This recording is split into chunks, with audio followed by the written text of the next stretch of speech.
Agou! Naquele estradão deserto, uma boiada descia pras bandas do Araguaia pra fazer a travessia. O capataz era um velho de muita sabedoria.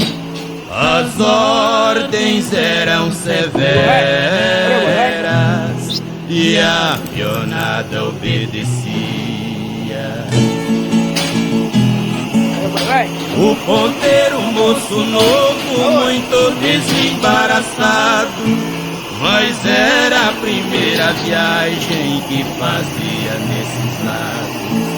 Não conhecia os tormentos do Araguaia afamado, não sabia que as piranhas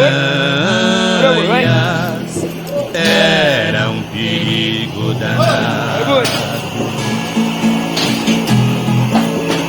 Ao chegarem na barranca, disse o velho boiadeiro: derrubamos um boi na água, deu a ordem ao ponteiro. Enquanto as piranhas comem, temos que passar ligeiro. Toque logo este boi velho, que vale pouco dinheiro.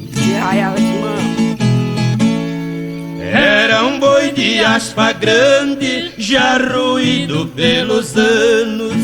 O coitado não sabia do seu destino tirano.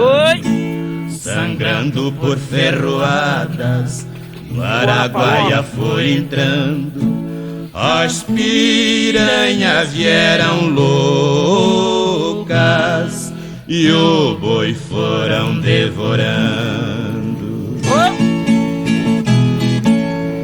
Enquanto